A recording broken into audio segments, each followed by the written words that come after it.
أعوذ بالله من الشيطان الرجيم. Bismillahirrahmanirrahim.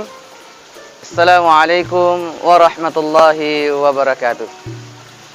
Alhamdulillahi rabbil alamin. Wassalatu wassalamu ala asyrafil anbiya'i wal mursalin Sayyidina Muhammad wa ala alihi wa ashabihi ajmain.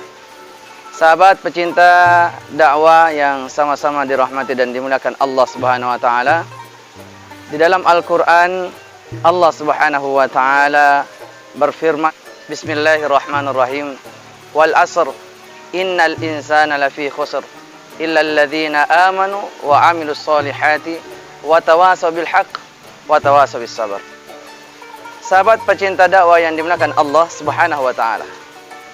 Di dalam surah Al-Asr ini, dia hanya mempunyai 3 ayat. Surah yang sangat pendek, tetapi syarat akan makna, syarat akan nasihat di dalamnya. Allah Subhanahu wa taala berfirman dalam Al-Qur'an, wal asr, demi masa.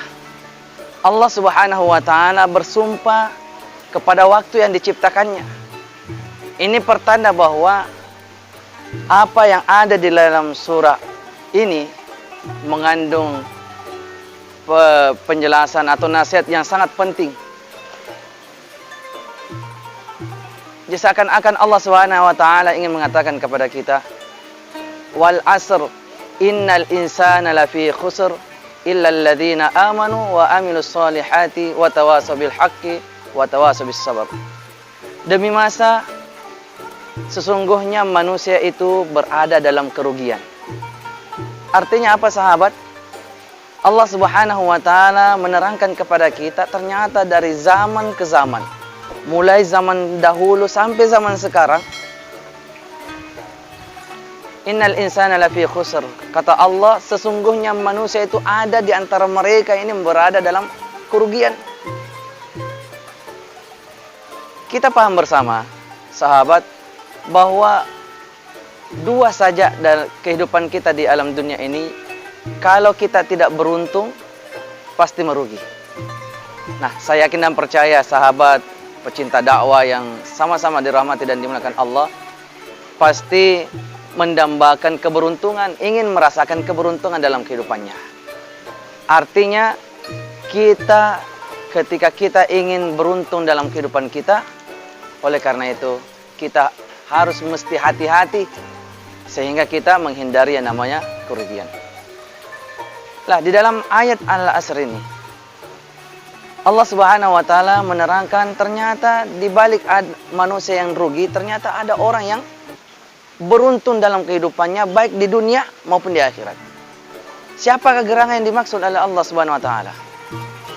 Illal ladzina amanu, kata Allah.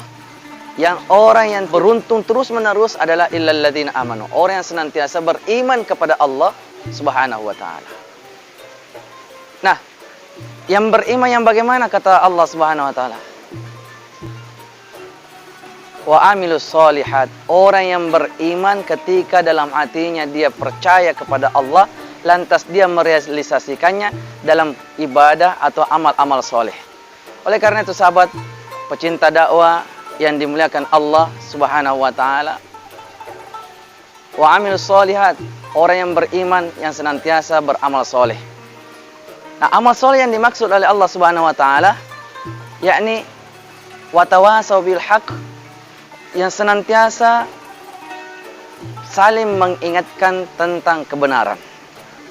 Nah, kata alim ulama di dalam tafsir dikatakan bahwa ini adalah munasabah namanya.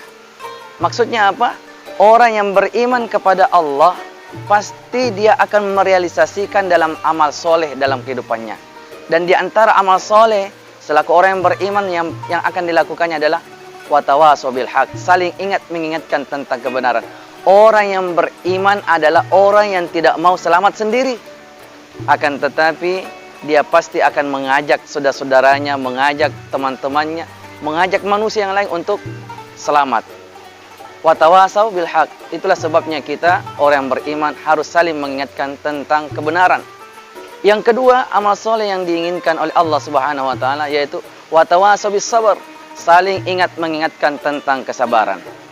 Kenapa? Karena dalam kehidupan kita di alam dunia ini Allah Subhanahu wa taala pasti akan menguji kita. Oleh karena itu kita terus-menerus saling ingat mengingatkan tentang kesabaran. Karena mesti jadi ketika Allah Subhanahu wa taala menguji kita, ternyata Allah ingin menguji sejauh mana tingkat kesabaran kita ketika diuji oleh Allah Subhanahu wa taala.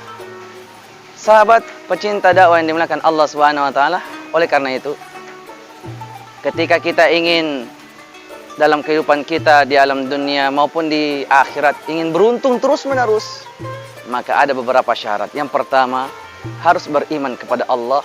Yang kedua, harus beramal soleh. Yang ketiga, saling ingat mengingatkan tentang kebenaran. Yang keempat, saling ingat mengingatkan tentang kesabaran. Mudah-mudahan Allah Subhanahu wa taala memberikan petunjuknya, kekuatan membimbing kita, sehingga insya Allah syarat-syarat yang diajukan Allah Subhanahu wa taala mampu kita laksanakan, dan insya Allah dengan demikian kita akan beruntung di dunia, lebih-lebih lagi kita akan beruntung di akhirat. Subhanakallahumma wa bihamdika asyhadu an la ilaha illa anta astaghfiruka wa atubu ilaik. Assalamualaikum warahmatullahi wabarakatuh.